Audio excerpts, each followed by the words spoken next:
Hi, everybody. Today's story is called One Kitten for Kim. It was written by Adelaide Holl and illustrated by Don Madden. And actually, it's another book from my childhood. So let's read about One Kitten for Kim. Kim had a cat named Geraldine and 7 kittens. One kitten was striped like a tiny tiger. One was round and soft and white as a snowball. 2 were black as a midnight sky, and 3 had black and white polka dots all over. Kim thought that having 7 kittens was fun. Kim's mother and father did not agree.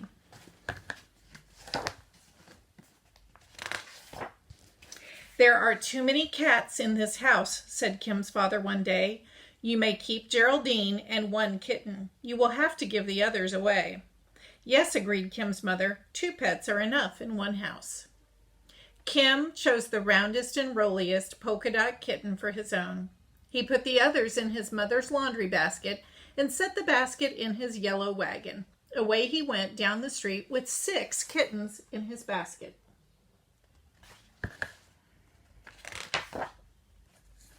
Mrs. McGinty, who lived next door, was sweeping her sidewalk.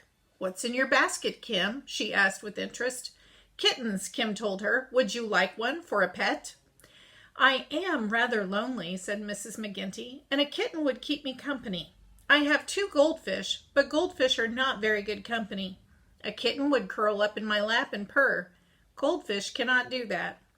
Mrs. McGinty lifted up a snowball white kitten and stroked its silky fur. Then she said, But what will I do with my goldfish? A kitten will grow up to be a cat. A cat will eat goldfish.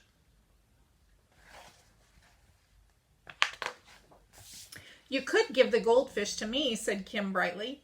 Mrs. McGinty hurried into the house and she came out carrying a round glass bowl. Inside the bowl, 2 golden orange fish were swimming around and around. They had shiny fins. They had tails like little waving fans. Their mouths were like tiny round O's. Kim thanked Mrs. McGinty. Then he set the glass bowl in his wagon, and away he went down the street with 5 kittens in his basket and 2 goldfish in a bowl.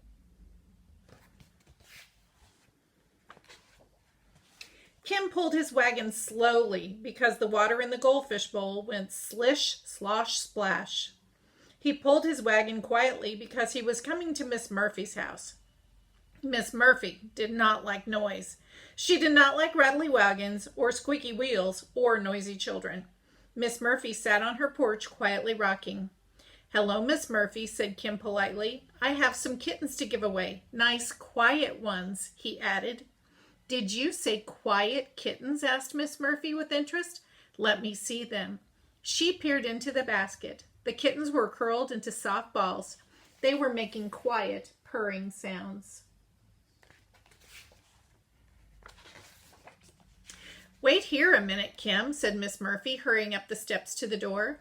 She came out carrying a golden cage. Inside it sat a large green parrot, awking and squawking noisily. This is Skipper, she explained. My brother, who was a sea captain, brought him to me from far across the sea. Skipper is a very noisy bird. He chatters and he whistles and he sings the sailor's hornpipe. I simply can't stand noisy pets. Would you trade one of your nice quiet kittens for a nice noisy parrot? Kim was delighted. Miss Murphy chose a round polka dot kitten that was curled up quietly asleep. Kim took the awking, squawking parrot and set the cage carefully in the wagon. He thanked Miss Murphy. Then away he went down the street with 4 kittens in his basket, 2 goldfish in a bowl, and 1 green parrot in a cage.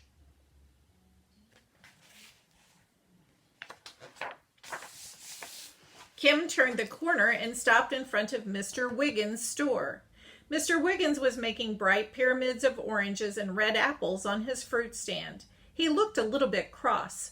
What's the matter, Mr. Wiggins? Asked Kim. It's those pesky mice, exclaimed Mr. Wiggins. They keep nibbling my fruits and cheeses. What you need is a cat, said Kim. I could give you a kitten. It will grow up to be a cat, and a cat will chase away the mice. Mr. Wiggins smiled. I could use 2 kittens, he said. He picked up the 2 kittens as black as a midnight sky. Then he said, "Come with me, Kim. I have something to show you."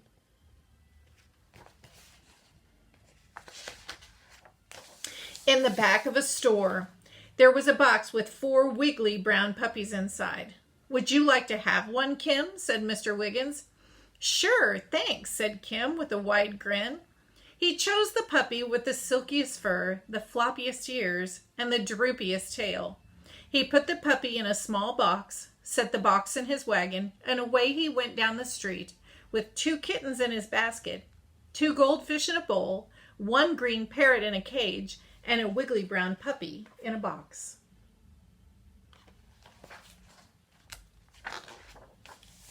Kim turned right at the next corner and stopped to watch Mr. Green, who was working on his chicken yard. "Rap, rap, rap," went Mr. Green's hammer. "Those are nice chickens you have," said Kim in a friendly voice. Mr. Green stopped hammering and looked around. "The hens are nice," he said. "They give me fresh white eggs every day. But I'm going to get rid of that pesky rooster. Every morning, very early, he crows and wakes me up. I think we'll put him in the soup pot." "Oh, don't do that," cried Kim. "Give him to me, then I'll give you a kitten." Mr. Green looked into the basket and smiled. "That's a fine idea," he said. "My little girl has a birthday tomorrow. I bet she'd love this polka dot kitten for a birthday present."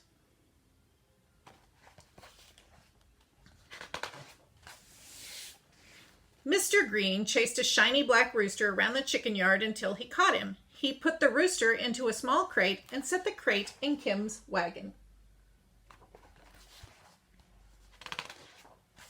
"Thanks, Mr. Green," called Kim as he went away down the street with 1 kitten in his basket, 2 goldfish in a bowl, 1 green parrot in a cage, a wiggly brown puppy in a box, and a shiny black rooster in a crate.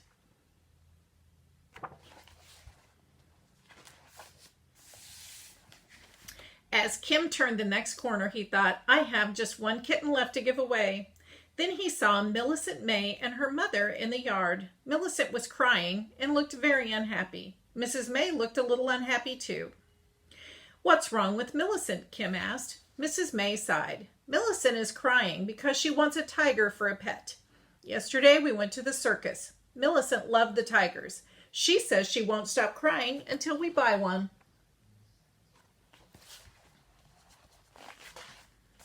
Kim had a bright idea. "I have a kitten that looks a little like a tiger. Maybe Millicent would like it." He lifted the last kitten out of the basket.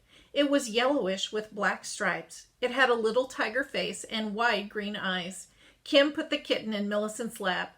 She stopped crying and smiled a big smile. "Tiger," said Millicent happily, and she stroked its fur. Mrs. May was delighted. "Why, thank you, Kim. Would you like to have the little chameleon we got at the circus? Millicent doesn't want it."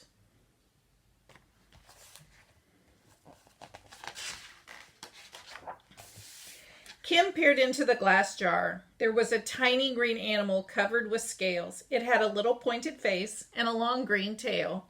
"I've never seen a chameleon before," cried Kim excitedly. "Yes, thank you. I sure would like to have it." Carefully, he set the glass jar in his wagon, and away he went toward home with an empty basket, 2 goldfish in a bowl, 1 green parrot in a cage, a wiggly brown puppy in a box, a shiny black rooster in a crate, and a tiny green chameleon in a jar.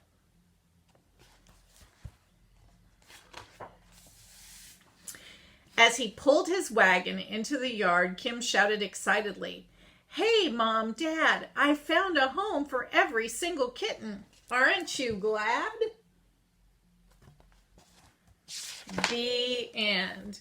So we'll not really know how Kim's mom and dad reacted to no more kittens, but a whole lot more pets in the family.